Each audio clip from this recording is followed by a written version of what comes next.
Spoznajte Luko, ki se želi vpisati na študij prava. Zanima ga vse o slovenskem sodstvu, zato mu bomo z veseljem ustregli.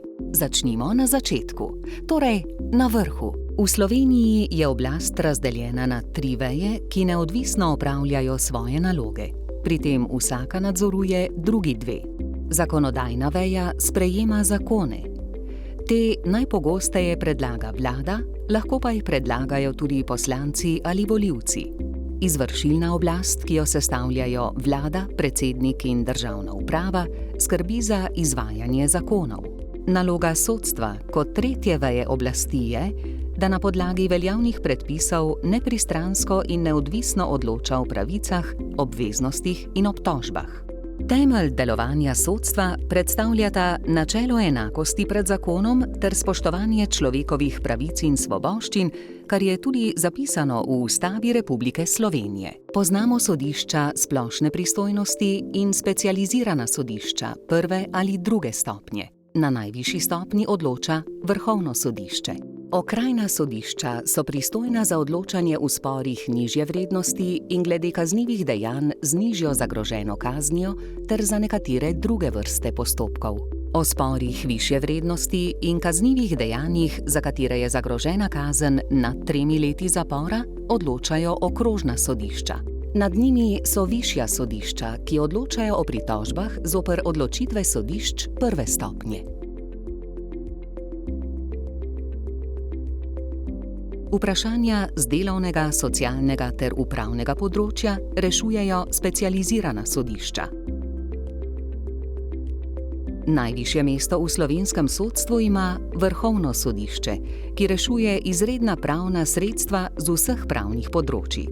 Opravlja tudi druge naloge, vezane na širše delovanje sodstva. Luko zanima tudi, katere so naloge sodnikov in sodnega osebja. Sodnik je zadolžen za odločanje o pravicah in obveznostih ter o obtožbah. Strokovni sodelavec in sodniški pomočnik opravljata bolj ali manj zahtevna pravna in administrativna dela. Vpisničar vpisuje zadeve v vpisnik, ureja spise in pripravlja manj zahtevne dopise, dokumente in potrdila.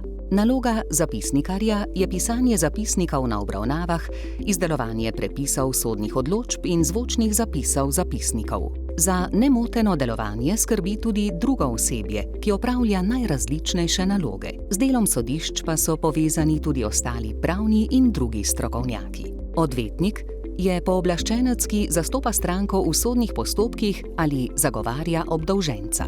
Državni tožilec zastopa kazensko obtožbo in vlaga izredna pravna sredstva. Naloga državnega odvetnika je, da zastopa državo na isti način, kot bi odvetnik svoje stranke. Sodni izvedenec pomaga sodniku s svojim strokovnim znanjem. Sodni tolmač pa pomaga stranki, ki ne razume slovensko. Luko zanima, kateri so najbolj značilni postopki na naših sodiščih.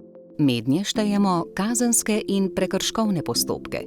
Sodišče odloča tudi o vpisu pravic na nepremičninah v zemljiško knjigo in o zapuščinskih zadevah. Na sodišču se vodijo pravdni postopki, rešujejo gospodarski spori ter družinske zadeve. V postopkih sodišče strankam nudi tudi možnost mediacije. Sodišča odločajo tudi o vpisu podjetij ter vodijo stečajne in izvršilne postopke. Sodišča odločajo o sporih med delavci in delodajalci ter sporih glede socialnih pravic ter o drugih odločitvah upravnih organov.